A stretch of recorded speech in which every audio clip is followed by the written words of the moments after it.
41 services, bro. 3,280 minutes. That's great math, man. I think I ate too much. My jammies are tight. I mean, bro, I don't know about you, my shoulders are sore. Yeah, what's up? I mean, it's like all year long, we carried Red Rocks worship. No, dude. How many songs are they gonna sing that we wrote, you know? Hey, you remember that one we wrote? Oh, when I said the good and I said the plans. yeah, Oh, come that was on. a great day. Hey, fist bump. They haven't asked me to sing once, dude. Hey Red Rocks Church, hope you enjoyed your Christmas. We had a great time. Got the puppies here, which I don't know about the Powell puppy, but our puppy was on the naughty list. However, he recovered quickly. As you can see, the guys in the background are super tired. We've had so much fun this Christmas all together. They're wiped out, so we get to hear from the ladies today, right, Britt? Yes. So super excited. We have exciting news. This weekend, we get to all have church together from home. So get your jammies and your hot cocoa and get ready because we get to all watch church online together. As you grab your friends and your hot cocoa and your leftover cookies, don't worry, we've got you covered. We have actually curated a list of all of our favorite messages from 2024. And don't worry, it's better than Spotify. And we've even added some of our special guests on it as well. Along with that, you're gonna actually get a list of a bunch of songs. You're gonna get some wallpaper you can put on your phone, post it, whatever you'd like to do. And then we'll also have a questionnaire so you guys can have a discussion afterwards. Guaranteed a good time. Yeah, so again, find your family, find your friends, get together in jammies. So if you're tired too, that's perfect for you, for all of us. And hey, don't forget, we meet again in person. So come join us at one of our Denver-based locations, correctional facilities. Come join us because we have something really new and exciting, a new series called Get Ready. You don't want to miss it. We'll see you there. Happy New Year. We love you. Happy New Year.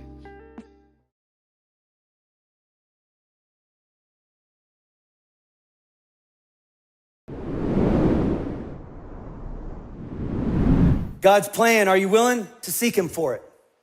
Second question for you I have for you is this: what are you gonna do about it? Because he will start speaking, he promises. You start getting in his word and spending time with him, he's gonna put these thoughts in your heart and in your mind, and you're gonna start to know, like, wait a second, I know what he's asking me to do next. I don't know how it's gonna turn out, but I know what I'm supposed to do. And maybe that's some of you right now. Like, you just know. God's been calling me, he's been putting on my heart, like, I'm supposed to take a step of faith. I'm supposed to walk away from something that's comfortable. I'm supposed to forgive.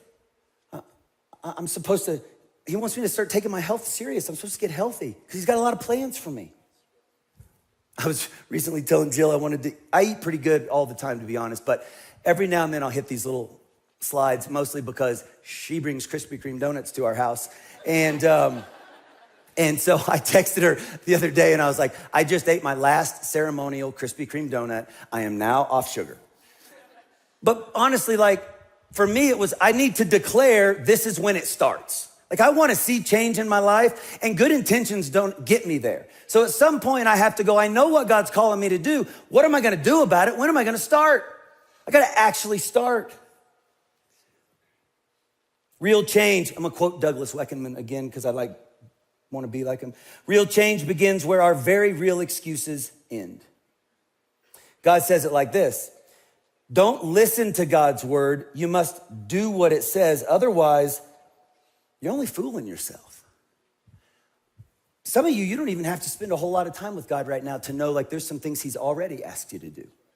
And sometimes, I think he refers to himself as a father for a reason, because we just those of us who have had children, we just kind of understand some of these things, right? Like, if I ask my son, hey son, clean your room, and he goes, okay, I heard you loud and clear, I'm gonna pray about it for a few weeks. I'd be like, you can live outside for a few weeks. And don't ask me for anything else till you do what I already asked you to. I wonder how many times for me, God's like, stop asking me what I want you to do next. I've already told you what I want you to do now.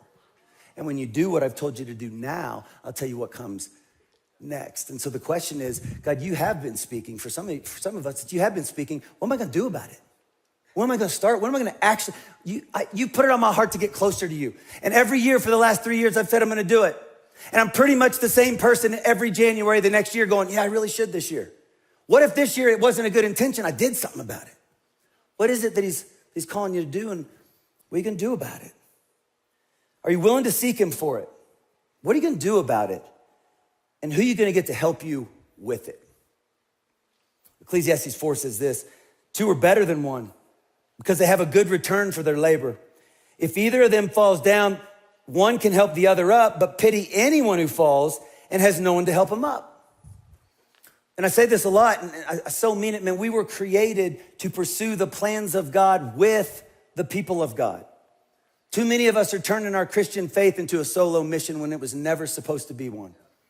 We could read a whole bunch of verses that talk about doing life together with other believers. And so like for me, over Christmas, there's something that God's been challenging me on with my schedule and priorities.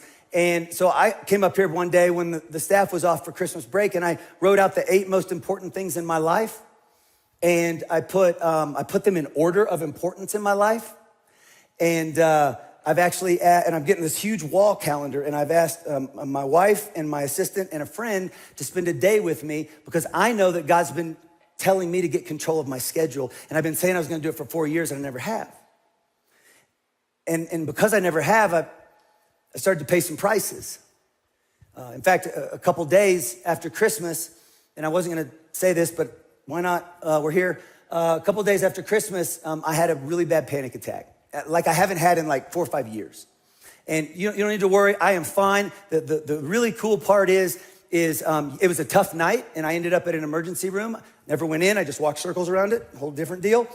But what's really great is what I got to see the next day is 5 years ago, that would have taken me out for 2 months. 2024 was actually the end of 2023, took me out for 1 night. See, I'm not where I wanna be. Thank you. I'm not necessarily where I wanna be, but I'm nowhere close to where I used to be.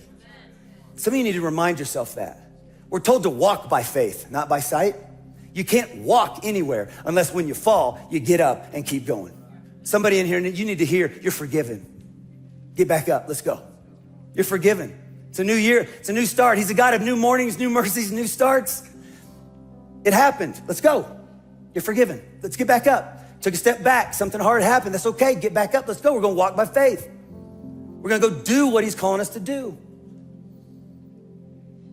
I asked the 4 other guys on the leadership team to do the Bible reading plan with me because for 4 straight years, I've said I was gonna do it. And for 4 straight years, partway through the year, I get behind, feel guilty, and quit.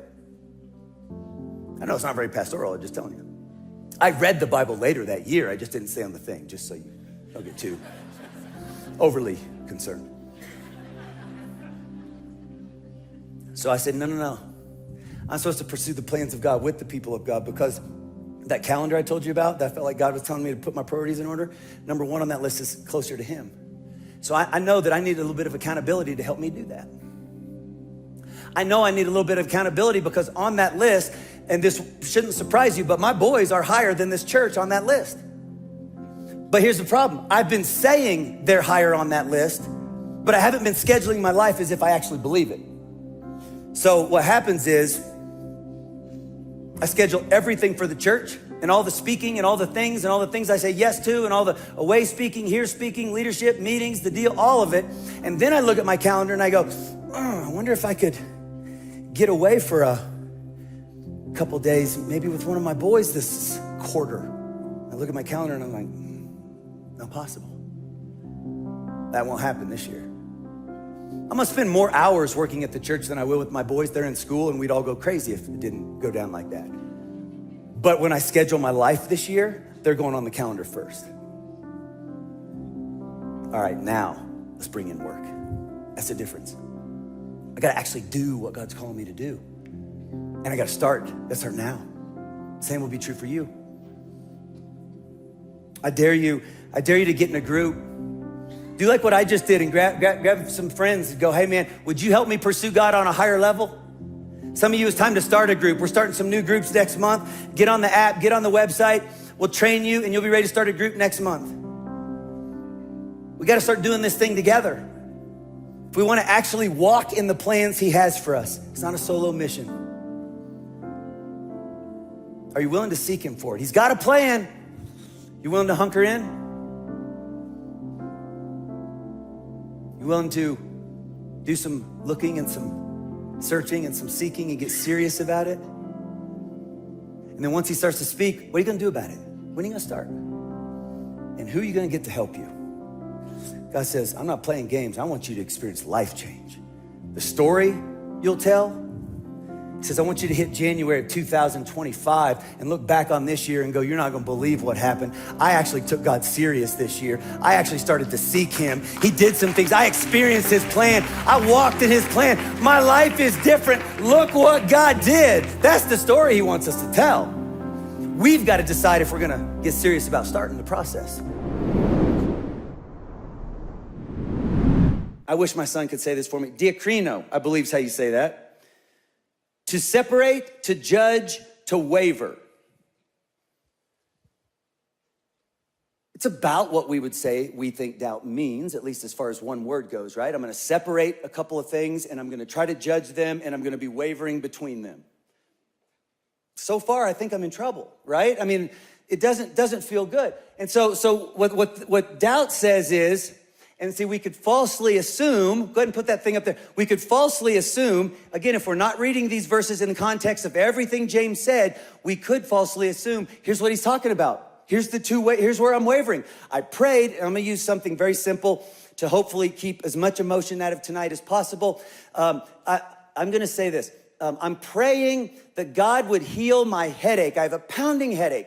That God would heal my headache by 10 p.m. tonight when I go to bed. Okay, that's my prayer.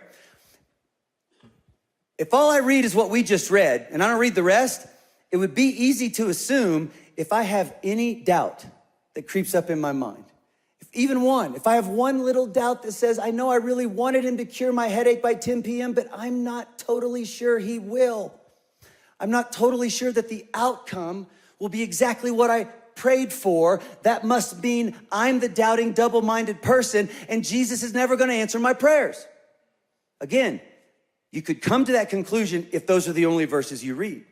And I think if we had James here today and we could go, bro, is that us? Is that what you meant? Is that what you were talking about? I think he would say, will you guys stop interrupting me and let me finish? Will you just keep reading because I'm gonna explain myself? You ever have somebody in your life who loves to finish your sentences? Don't hit the person next to you. That person needs prayer, okay? That's all we know. That's what we know. It's like this. I'll be talking to someone. I'll be like, yeah, me and Jill, we were sitting in our, and they'll go, in your kitchen? You're sitting in your kitchen? No. We were sitting in our living room, and we couldn't believe who walked into the room. Your kids came in the room? No. It was our dog. Our dog walked in the room, and your dog bit someone, and your dog bit. No, we realized we hadn't fed her yet. Will you please let me speak? You know what I mean? I feel like James, if he were here, he'd feel a little like that when we start assuming what he meant without letting him finish. Okay, verse 8. Such a person is double-minded and unstable in all they do. We just read that. He's now going to help us start to figure out what he refers to when he's talking about doubts. He said the doubting person, the problem with the doubting person is that they are double-minded. All right, so I looked up that word in the Greek. I'm not even gonna try to pronounce it. Go ahead and put that up. You can Google it yourself. I don't care. I'm not doing it. Of two minds, wavering. Okay, so he says the problem with the doubting person is that you're of two minds. You got one thought over here. You got one thought and belief over here, and you got one thought and belief over here, and you refuse to commit to either. You're just back and forth wavering. I believe this, I believe this. I won't commit to either. That's the double-minded. Okay, so the problem is, and I don't know about you, but that still leaves me going, wait a sec, James could still be talking about me.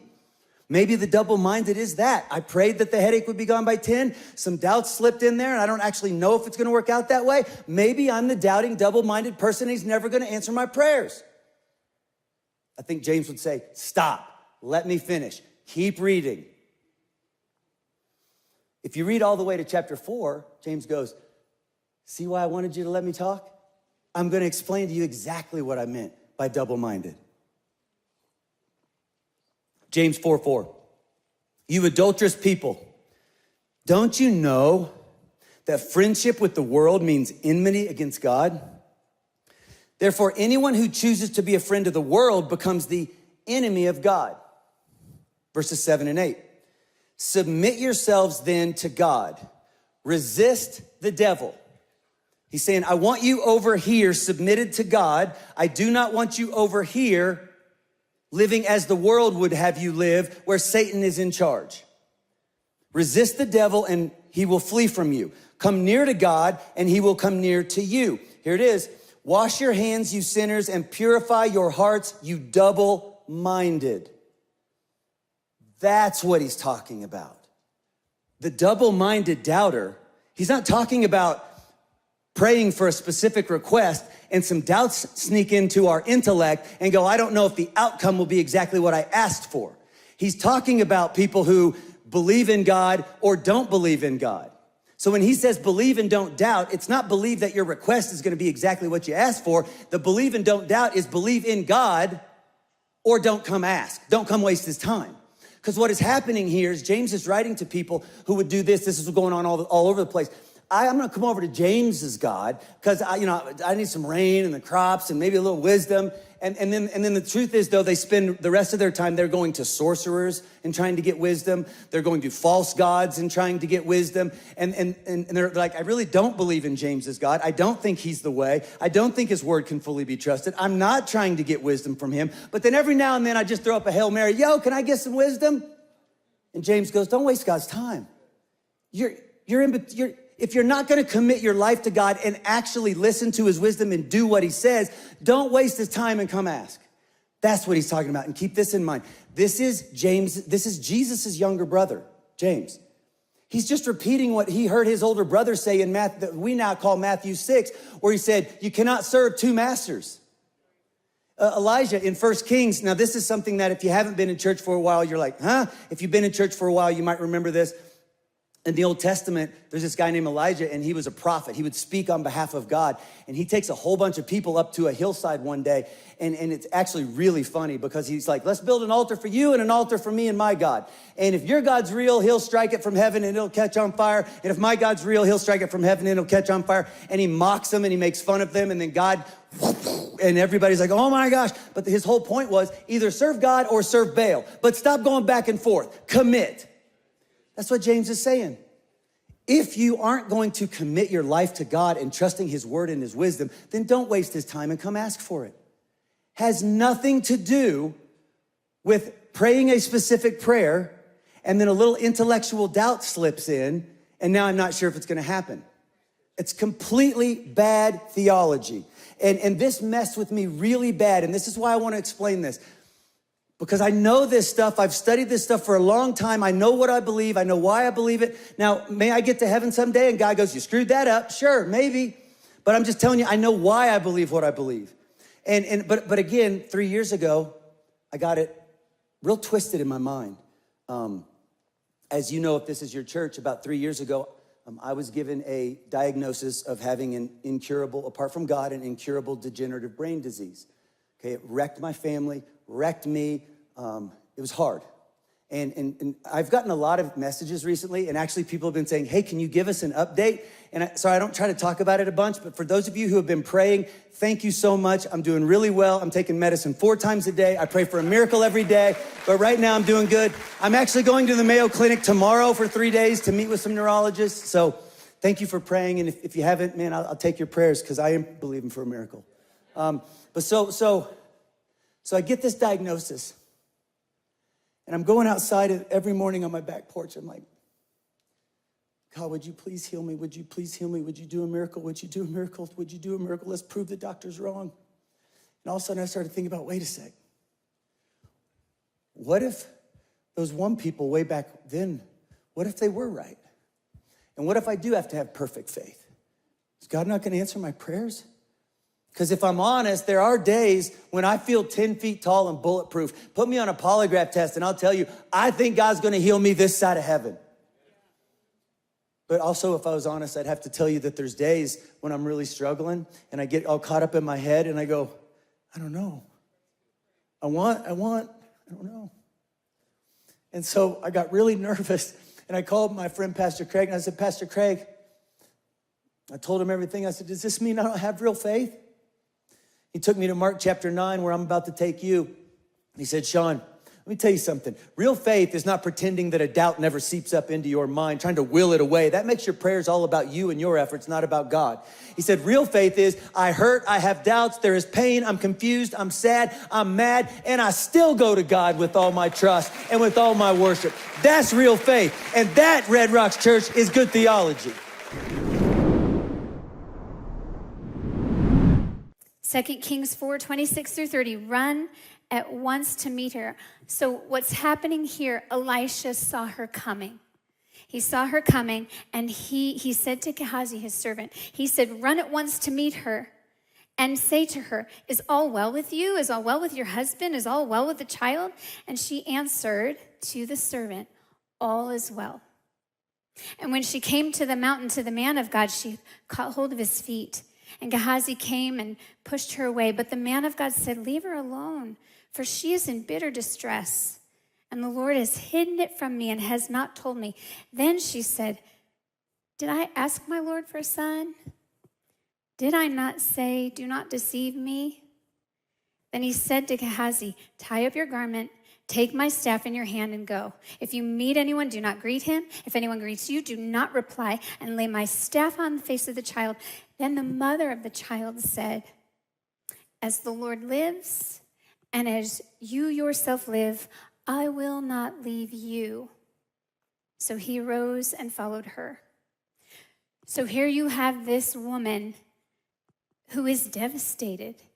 She said all is well, and she was choosing to remain in that place of believing all is well, but she's devastated. But she went straight to the man of God. She didn't tell Gehazi. Gehazi asked. She didn't tell Gehazi. She didn't run to anybody else. She went straight to God first and foremost, with the most desperate pieces of her heart. She went to the Lord, and then she let him see how broken she was. She didn't hide it from him. She was honest. She was real. She was raw. And that's us. When we are broken and desperate, we can run straight to Jesus. We don't have to hide our brokenness. We don't have to hide our hurt, our pain. We can tell him everything. We can say, God, you disappointed me. It's okay to say that. And he's loving and kind, and he cares about our suffering. He's the God who collects every one of our tears because we're precious to him, and every one of those tears matter to the Lord. And there's this sense of urgency. I love that Elisha was like, Gehazi, go. And the reason why he sent Gehazi was because Gehazi was younger. And he wanted him to get there faster. And I think, I would guarantee that that Elisha thought, as I send Gehazi, the mother of the child will go with Gehazi to get there as quickly as possible. But she didn't. She said, oh no. I'm not leaving you. I'm staying with you. Elisha knew the power of God could raise that child, and that was his plan. But in that moment, because it was going to take him a while to get there, the woman said, I'm staying with you. And so they began the journey together. And what I love is it said, the scripture goes on to say, so he arose and he went with her. He followed her. He followed the Shunammite woman to her son. I love this story so much. And I wanted to share it with all of you because there are pieces of this woman's story that I can relate to. Not all of it. I don't understand that road of infertility. I don't understand the loss of a child. And again, I recognize that there are many of you who know that pain. And we're going to pray for you today. But I have my own disappointments, like we all do, all of us do. And someone recently asked me, they said, what's your story? We hear all the time, we've heard Sean's story, but what's yours? And so my story's really long, and for the sake of not taking too long to tell you my story and using too many words and getting in trouble for it from my children later, I'll tell you one story. Because there's goodness. I gave my life to Jesus when I was 7. That's when I started a relationship with Jesus. But this story fast forwards to November of 2021. 2 years prior, Sean had experienced and battled through an intense season of anxiety and depression, as he's shared with all of us.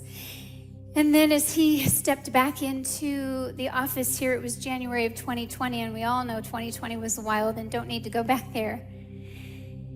Fast forward, November 2021.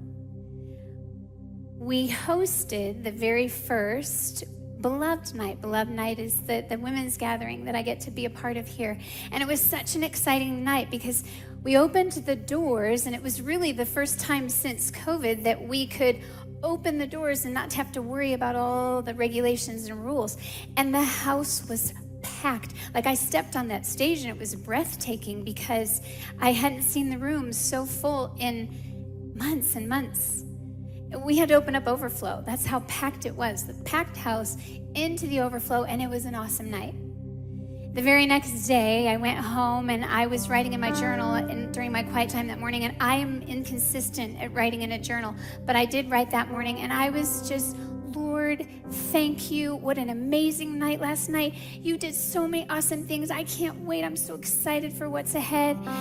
And I closed my journal, and then I remember saying, I didn't write it in my journal, but I remember saying, Lord, I love you, and I want to follow you all my days, the rest of my life. I'm not going anywhere. Those were my exact words to the Lord. I can remember it so clearly.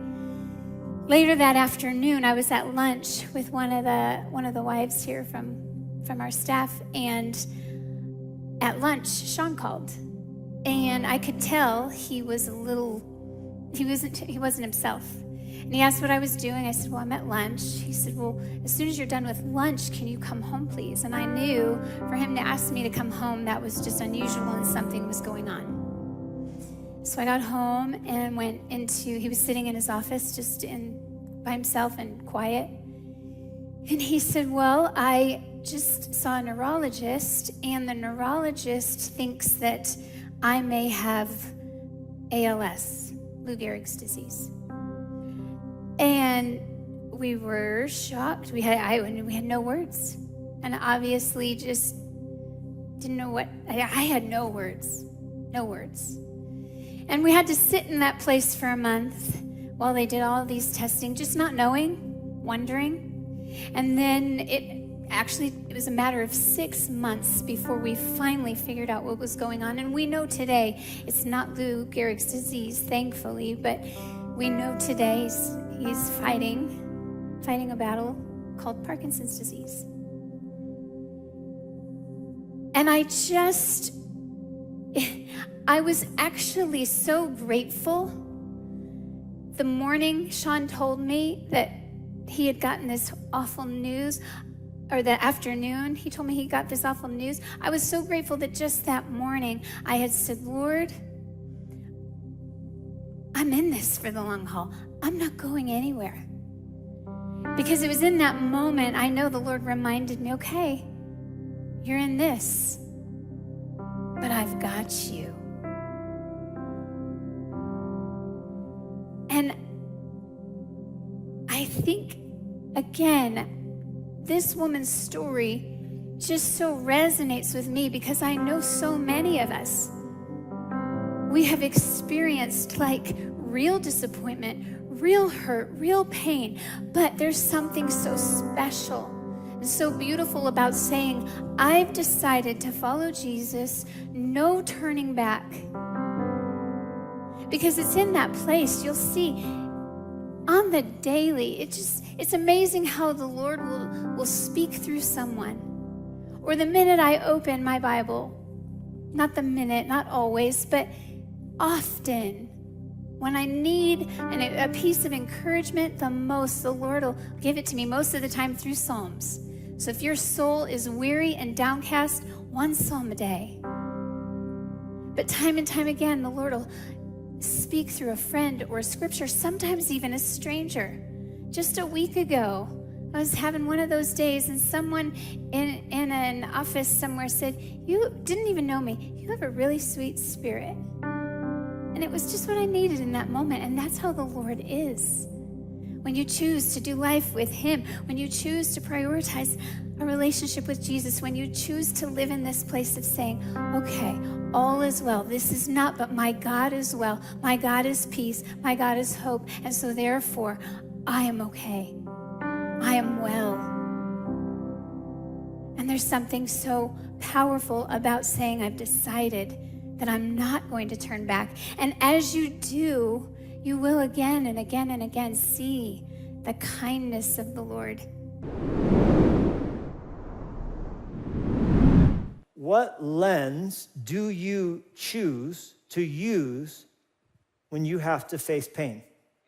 What lens do you put in front of you to look at the sufferings and the difficulties and the pain that if you haven't, you will face in this life? Because there's only two kinds of people in this world.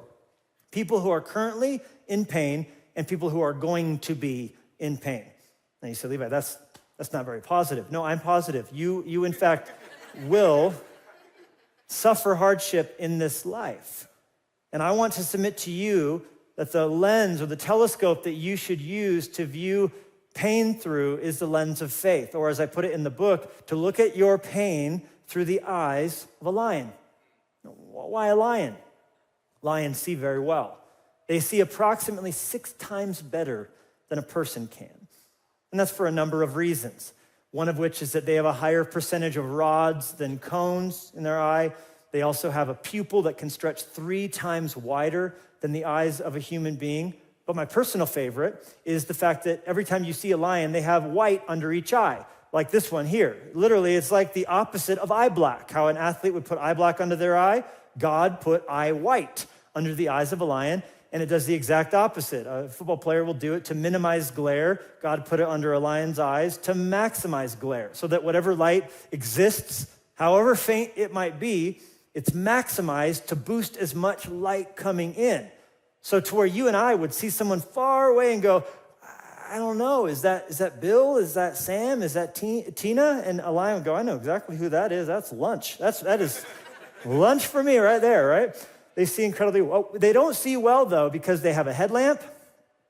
They don't see well because they have binoculars. They don't see well because they have any access to any more light that's out there. They just are better at using the light that's already right there in front of them to boost it in. And that's what I'm praying would happen to each of us today. I'm praying that God would give us the grace to use the light that's there, because we don't need more light. We're not like, here, someone enlighten me. Please, someone come. Let me tell you something. Our light has come. His name is Jesus. He's the light of the world. And if anyone walks in darkness, he is willing and ready and able to give you the light of life so that the things of this world would grow strangely dim in the light of his glory and grace. And let me tell you from the vantage point of my suffering I've faced in this life, that it is only Jesus that has been rock for me under my feet, to sustain me in trials and crisis that I never would have thought, never would have imagined I could have faced it and made it through the other side and come out with the light of Christ shining in my eye. To be here in this moment, relatively in my right mind, pointing you to the Jesus who has saved me and given me strength and been my peace and my stay, been the rock of ages for me that I can hide and take refuge in.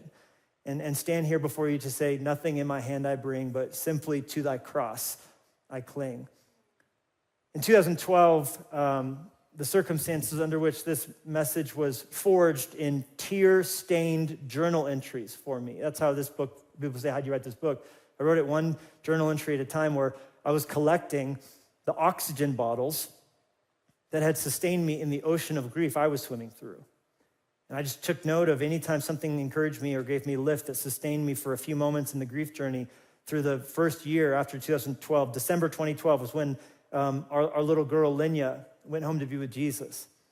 She was the second of our 4 daughters, of our 5 children, and the most wild and naughty and devious of our children, maybe until my son Lennox was born. But we didn't know it at the time, but my godmom's name, Linya, meant lion. I didn't know that. But we picked that name for her because it just felt right to honor our godmom, and we liked the name, and so we named her Linya, and we ended up calling her Linya Lion. And we didn't even know Linya meant lion, but we called her Linya Lion. Then we found it out later, and we're like, oh my gosh, God, you have a sense of humor.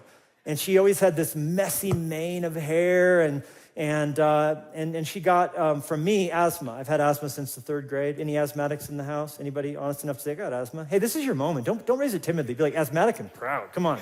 I'm like, we'll get together after the service, you and I, and puff our albuterol. No, we won't do that. We won't do that. But we could. We have a prescription.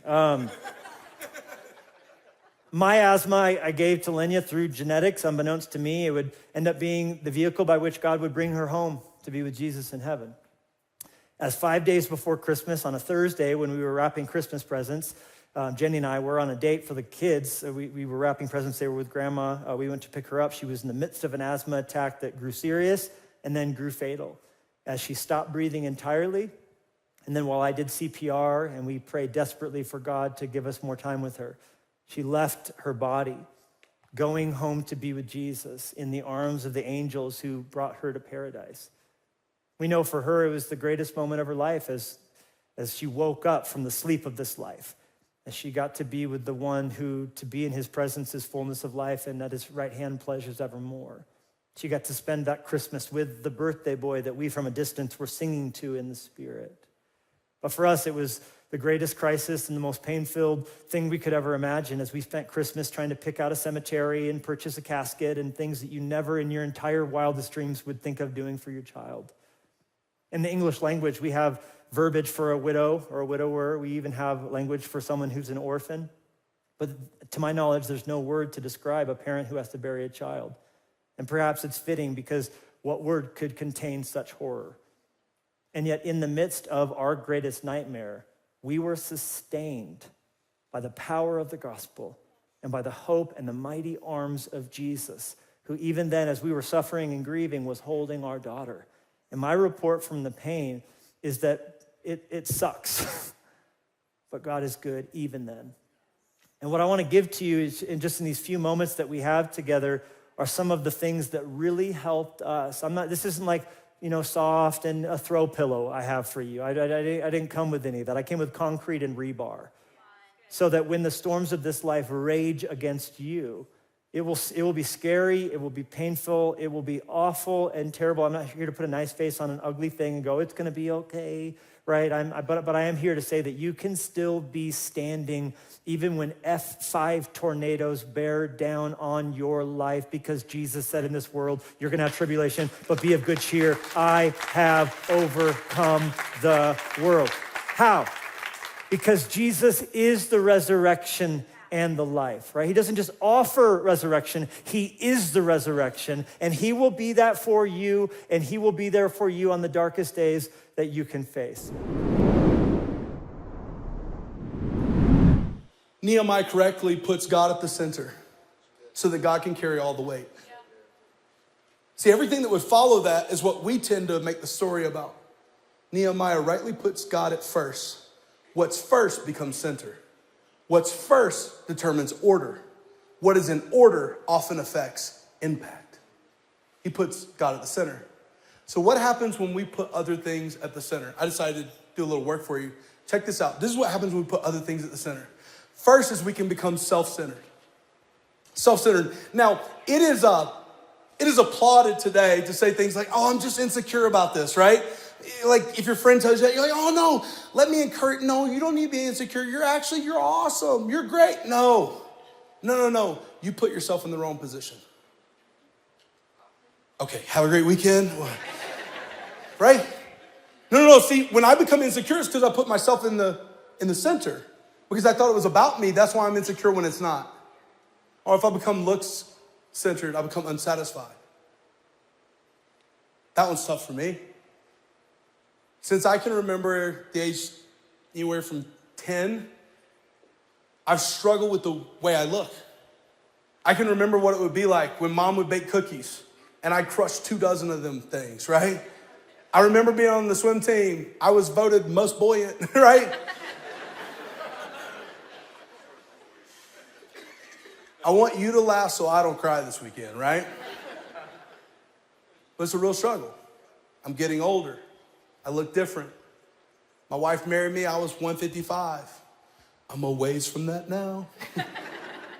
I can go, wait, I don't look the same. In a culture that celebrates a lot of the external, if we're not careful as believers, we forget what God said of David, that he does not judge by the outward appearance, but in the heart. I've misplaced the center. The third one would be this failure-centered. Have you become failure-centered? Where you're judging yourself based off your worst decisions, your worst mistakes? When I start talking about a great ending, what you wrote was the worst parts of your own story. Yo, I can't have a great ending because blah, blah, blah, blah, blah. But you and I both know what makes for a great story is a little bit of adversity. Sometimes failure are the lessons that God uses to train us in the right path. Well, what if it's other-centered? I become competitive. How many of us are judging whether or not our story's good based on the counterpart at our job, right? Wait, I got a raise, but they got more. I'm not doing good enough. Oh, I just bought a new boat. They got a bigger one. I'm not doing good enough. Oh my goodness, I've been fasting and I've only missed my Bible reading by 2 days. They missed it by 1. I'm not doing good enough. I put somebody else at the center because whatever is at the center ultimately gets power. The last one would be this. Am I problem-centered? Remember how I told you for decades they had been in exile? The God of heaven will give us success. We as servants will rise and build. Wait, he didn't give God the whole background? Wait, God, we're in exile. There's a lot of problems, a lot of adversity, a lot of people against us. No, because God knows that. But greater is he that's in you and the one that's for you than the enemy of this world. If I become problem-centered, I will become despondent and discouraged. Friends, I believe this weekend we can shift the center. Nehemiah does this in a very important way. This is what Nehemiah does when he puts God at the center. In Nehemiah chapter 1, verse 4 through 9. This is a little bit longer passage than normal, but just give me a moment. This is what he says. When I heard these things, I sat down and wept. For some days I mourned, fasted, and prayed. If you were taking a mental note, would you highlight that? I did this before the God of heaven. Then I said to the Lord, Lord, the God of heaven, the great and awesome God, who keeps his covenant of love with those who love him and keep his commandments. Let your ear be attentive and your eyes be open to hear the prayer of your servant is praying before you day and night. Your servants, the people of Israel, I confess the sins we Israelites, including myself and my father's family, have committed against you. We have acted very wickedly towards you. We've not obeyed the commands, decrees, and laws that you gave your servant Moses. When you said, remember the instruction that you gave to Moses, if you are unfaithful, I'll scatter you among the nations. But if you return to me and obey my commands, then even if you're exiled, people at the farthest horizon, I will gather them from there, bring them to the place I have chosen for the dwelling for my name. Nehemiah does 3 things here in this very long passage. First one he does is remove. What does he do to remove? He says, I fasted and prayed. If you're just joining us for the first time this year, or maybe the first time even this weekend, we're in the midst of 21 days of prayer and fasting, and here's what we're doing. We're removing some ordinary to give place for the extraordinary. Fasting doesn't change God's heart, it changes mine. It takes things that I've been dependent on and shifts it and puts them at the center. So I remove first. Number 2, I reveal. In the midst of fasting and prayer, you know what I've come to find? I can be really selfish about some stuff. I can really want my way sometimes. In the midst of fasting and prayer, if you've been on this journey and you're like, James, I don't feel more spiritual. I feel like less. I feel like some of this stuff's coming up and I'm a little bit angry or a little bit upset. That's normal because it begins to rise to the surface as I reveal this. What do? I don't hide it. Confess and go, God, this has become the motive of my heart. Would you help shift that? And then number 3, after I remove, I reveal, I remember. What do I remember? I remember God. What did Nehemiah remember? He said, yeah, we've acted wickedly. We've done the wrong thing, but I remember that God keeps his promise. And when I remember God's promise remembers me. Not just remembers, but puts me back together. This weekend, let's put God at the center so that he can have the power of our story. It's not about me. We're gonna do this at all locations, everywhere that's watching. I want you to look at your neighbor, look him right in the eye. Go ahead, I'm watching. Say, it's not about me. No, some of y'all said you, I heard you say it's not about me. Okay, we're gonna put God at the center. Number 2 says the God of heaven will give us success. Number 2 is this, we gotta be faith focused. We gotta be faith focused. This year will not be easy. How many of you had an easy year last year? Go ahead, by show of hands. You had an easy year. No, go ahead, raise your hand if you had an easy year. Okay, last year before that, easy year. Getting closer to 2020. No. In 38 years, I've never had an easy year, but faith, focus, when he says the God of heaven will give us success, it's not just based on what isn't there, it's based on what is.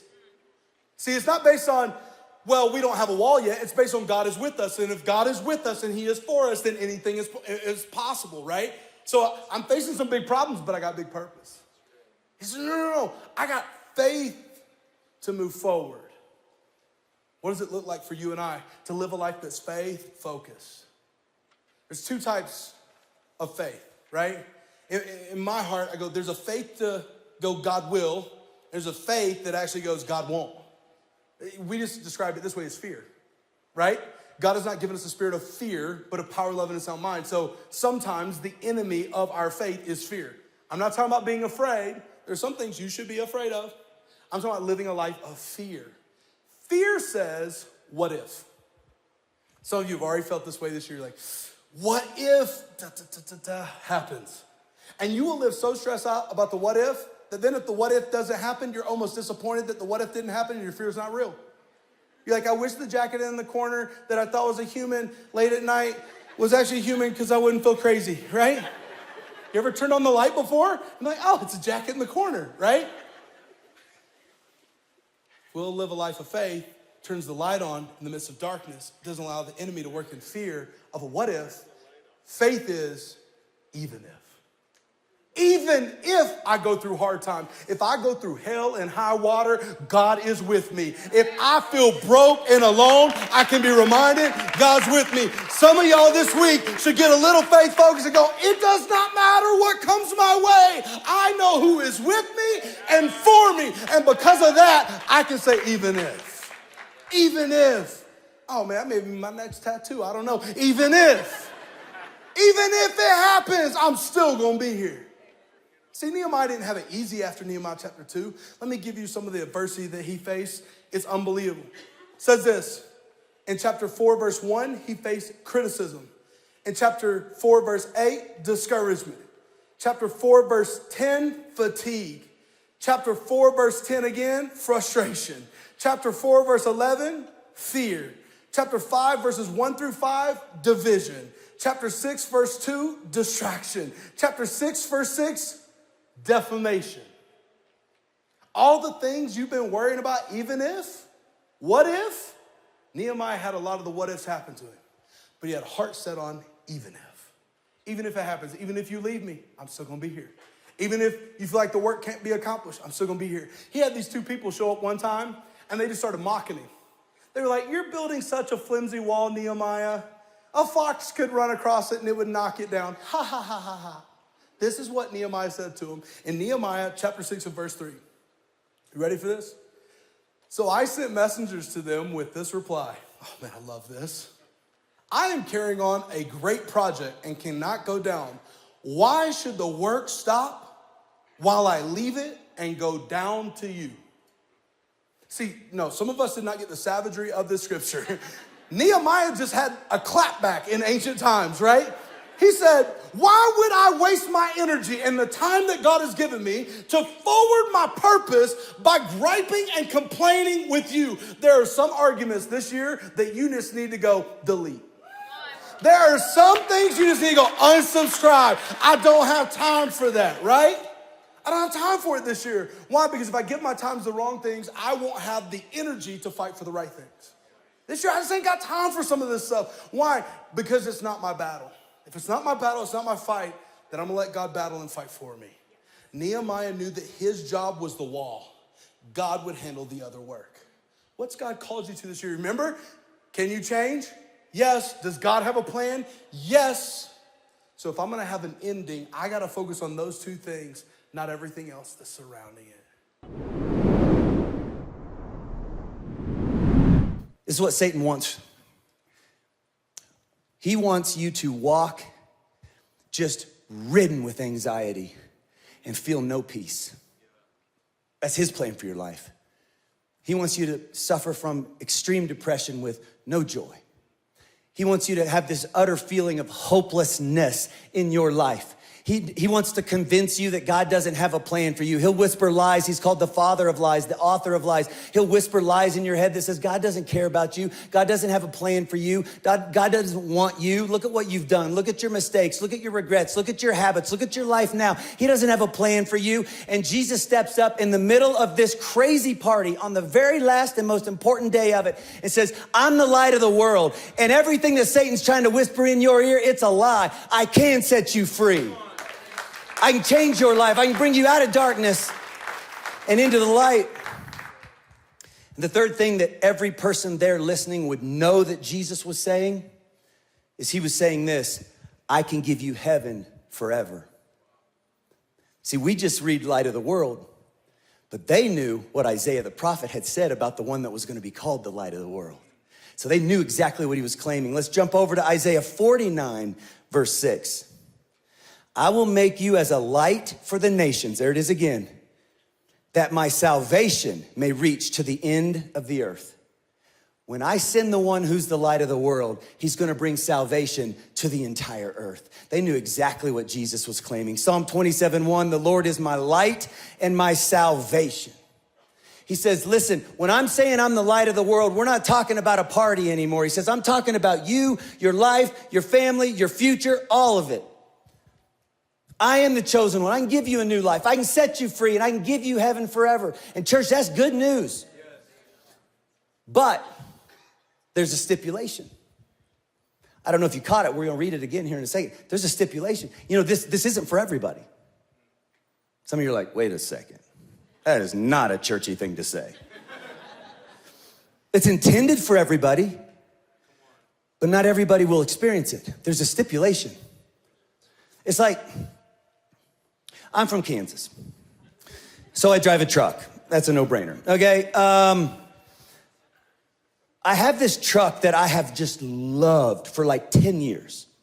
And I lifted it because, again, Kansas, okay? Many, many years ago, I leased it originally because we couldn't afford the payments, but I'm from Kansas and had to have it. And I also wanted to lift it, but I didn't have the money for it, so I put it into the lease. And so Jill's hearing this for the first time. Sorry about that, babe. I put it into the lease. And so I said, I don't care how much it costs. Yeah, put it in the lease. I said, we need those tires and we need those wheels. Put it in the lease. And all I did was bring Jill home the paperwork and go, here's the payment. I'm as mad as you are, you know? The lease ran out. I was like, I can't get rid of it. Then we spent several years making payments. We bought it from them. So now we own this truck. It's my truck. I don't know anybody. Well, my son, Austin, I have permission to tell this. He told me today I could tell this.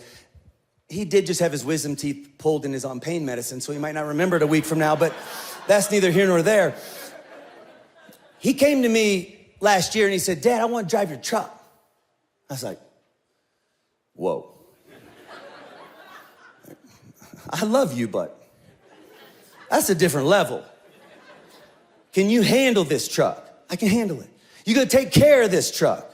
I'll take care of it, Dad. Will it be your baby? It'll be my baby. It's all right.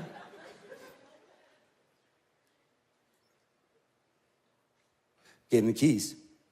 About 2 weeks later, I was like, no, where are my iPods? I was like, I left them in the console of my truck. I go to my truck that I love. And I open up the door and boxes of McDonald's falls out by the 2s and 3s onto my feet. Little barbecue sauce leaps onto one of my shoes. There is football gear stacked 3 foot high in the back seat. It smells like death. There's a cup of red high C. I don't have to open the lid to know what it is because apparently it's been sitting there since he took the truck because the whole bottom half of the cup is now red and it's been seeping out of the seams of the cup and half the cup holder is full of red high C. I'm like, Jesus, take the wheel because I'm about to kill a kid. I got my son. And I said things, church, that I have repented for. I said things, but I let him know very clearly. This is an if you, then I situation. If you ever let my truck look, smell, or feel like that again, we got problems. If you want what I have to offer you as your father, there are certain things you will and will not do if you want to experience them. This is a if you, then I kind of deal. And if you don't do that again, then I might let you live. Okay. Kind of like that in the Bible. Let's reread verse 8. There's a stipulation in here. I don't know if you caught it the first 2 times we read it. Jesus spoke to the people once more and said, I am the light of the world. I'm the Messiah, the chosen one. I can change your life. I can set you free. I can give you heaven forever. If you, then I. If you follow me, you won't have to walk in darkness. If you don't follow me, darkness is all you got. But if you choose to follow me, you won't have to walk in darkness because you will have the light that leads to life. I looked up that word follow in the Greek, and I was gonna put it up here, and then I realized I couldn't pronounce it. And James was gonna make fun of me anyways. So I'm just gonna put up the meaning. Go ahead and put up the meaning. That's what it is. It's a verb, and it requires nonstop action, and it means to accompany, to reach for. To follow Jesus is not to know who he is. To follow Jesus is not to have heard about him. To follow Jesus is not to have a really close relative who follows Jesus. To follow Jesus is to nonstop choose to spend time with, accompany him, and to reach for him. That's what it looks like to follow Jesus. It's an if you, then I kind of deal. That's what Jesus is saying. And if you'll spend time with me, and if you'll reach for me, I will change your life. I will set you free. You do get heaven forever. And he doesn't want any of us to miss it. And I thought, man, there's gonna be some of us hearing this today, and you didn't know it, but God doesn't do coincidences. The only reason you're here this weekend is because God wanted you to know that he sent his son to this world to die for you, to pay the price for your sins. He loves you unconditionally. And today you can literally reach for him. I'm gonna give you a chance to do that before you leave today. You can literally reach for him. It's just an outward symbol of something that's going on the inside of your heart. And you can say, God, I want you to forgive me of my sins. I want this Jesus' spirit to live inside of me so I can get through things I could never get through on my own. And I want heaven forever. But it's a if you, then I. You can't window shop this thing. Nobody else can choose it for you.